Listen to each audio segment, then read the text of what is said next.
Hey everyone, welcome back to Thinking, Language, and Intelligence. This time we're moving on to language. This is the first part of two parts on language. So what is language? You might have a sort of informal idea about that. You know, we talk to one another using our linguistic abilities, we impart information. But are we the only ones that can do it? Do birds have language? I mean, they have complicated songs that convey information. Some species, like bees, have a really, really cool way of communicating really complex information. Is that language?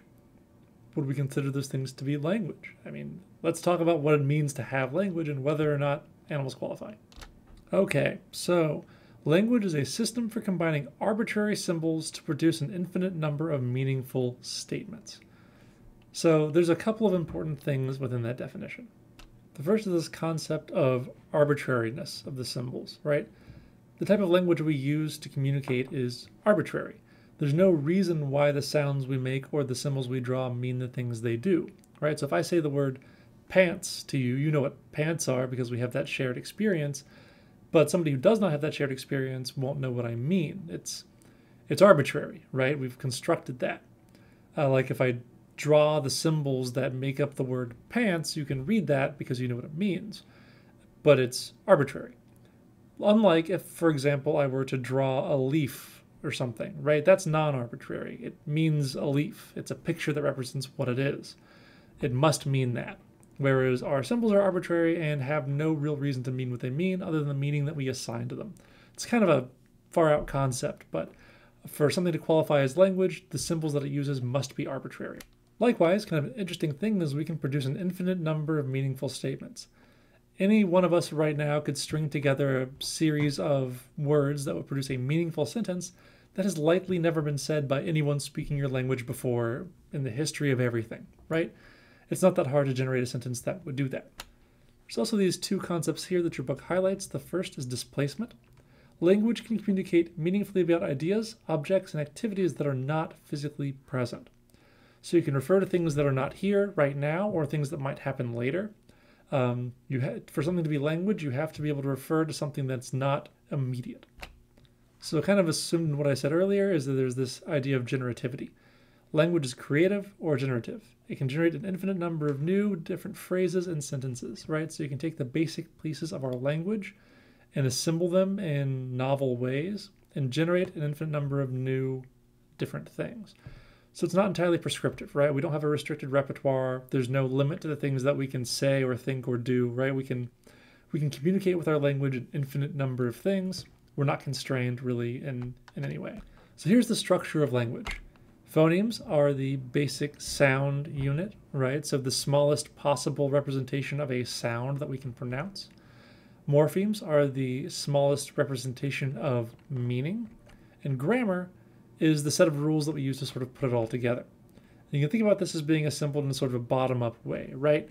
The phonemes are constituent parts of morphemes, and our morphemes are organized by our grammar. Let's define those in a little bit more depth.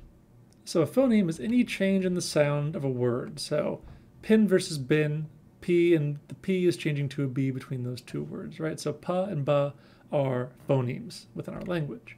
These are the basic sounds of language. Different languages use different phonemes, and babies can babble with about all of the 200 phonemes, right? So they are able to produce all of those sounds. So it's important to note that a phoneme is not the same as a letter, right? So even if we look at the word phoneme, PH is a phoneme here, right? F makes a F sound. So that's the phoneme. PH and F both produce the same phoneme in our language. So it's the most basic sound that we can produce, not a letter. So don't think of it as a letter, think of it as a sound. So a morpheme is the smallest unit of meaning. S is a morpheme in English, right? It denotes plurality, right? So if you have unit versus units, S on the word unit means it is plural. So S carries meaning.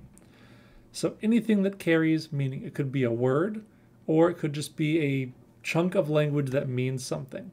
Like to use an example from earlier in the unit, we know that if you put ology, O-L-O-G-Y, onto the end of something, it means the study of that thing.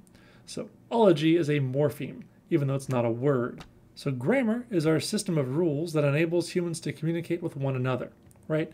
So I can't just say all the words that I want in a random order and it will make sense to you, right? I have to say things in a certain order or it doesn't make any sense or it means something different, right? So syntax is the correct structure of words and sentences, which gives rise to semantics, which are the meaning of that sentence, right? You probably spent a lot of time in grade school, learning about how to diagram sentences or whatever, and that's all about grammar and syntax, learning the rules of our language that allow us to communicate with one another.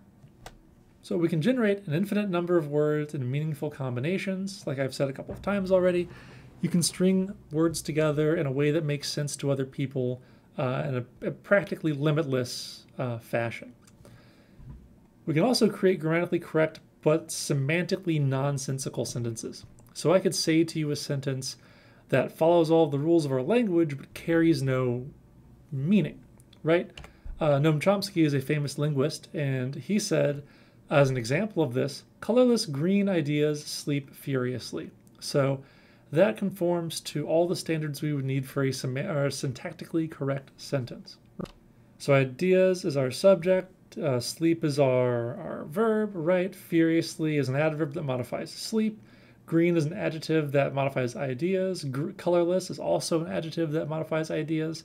So in terms of our syntax, it all makes sense, though colorless and green contradict one another. The concept of sleeping furiously doesn't make sense. Beyond that, an idea is a noun, but it's not something that sleeps or that can do much of anything furiously. So semantically, it's just nonsense, right? But syntactically, it is correct. So how do we learn language? Children worldwide, regardless of their culture and the language they're learning, generally go through the same acquisition stages. So throughout language development, at about 3 months, babies will begin cooing, repeating vowel sounds such as ah or oo, making sort of that sort of baby cooing that you've probably heard many times. Following that, we have babbling, which occurs at about 5 months. Consonants are added to the vowels, and they string the sounds together. Say things like ba ba ba or ma ma ma, right? Vowel and consonant combinations to babble. Around 12 months, we get to the one-word stage where babies begin uttering single words. You get 2 words around 2 years, and then you get a language spurt that occurs around 2.5 years old, where vocabulary and grammar grow rapidly. So in terms of what develops first we see comprehension. Comprehension vocabulary develops first, the words that are understood by an infant or child. So you might know that an infant or child understands many things that you can say, but will not be able to repeat those words, right? So they can comprehend, but not produce. Next comes production. The words that the infant or child understands and can speak. Infants acquire comprehension words at more than twice as fast as they do the ability to produce new words. So your average developing child or infant understands far more words than they can produce. So one of the many cool things about humans is we have an innate propensity to learn language. We're all hardwired to be able to do it. It's really, really important for our species. So like many other things that we learn to do without really thinking about or remembering to do, language acquisition is controlled by what we call a critical period. There's a period in our development where we are especially open to language. Your native language you tend to have the best grammatical ability with, and language acquired over time outside of your critical period becomes worse and worse, harder and harder to learn. You have more trouble learning languages the further you are outside of your critical period. To a point, right? After a certain time, you're about as bad at acquiring language as you're going to get, and you stay stable. But younger people are better at acquiring language. So we know now that bilingualism can be very, very beneficial, especially with balanced proficiency, being about as good with both languages. Some things associated with people who are bilingual is better ability to control attention and inhibit distracting information, being better at switching attention to new stimuli when that's needed, better perspective taking of others, so better empathy, and a buildup of cognitive reserve that helps to protect against cognitive decline in late adulthood. So generally speaking, being bilingual is great, and if you can do it, you should do it. It's just beneficial.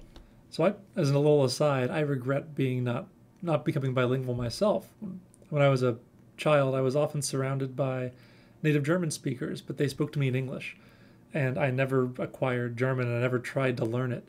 I took the easier way out, and I learned like Spanish poorly in high school, so I'm like, I can do a little bit of that, but I wish I had learned, in my critical period, learned how to speak German, because it would have been a big benefit. right, that's it for our first part on language. Next up, we're doing the second part of language.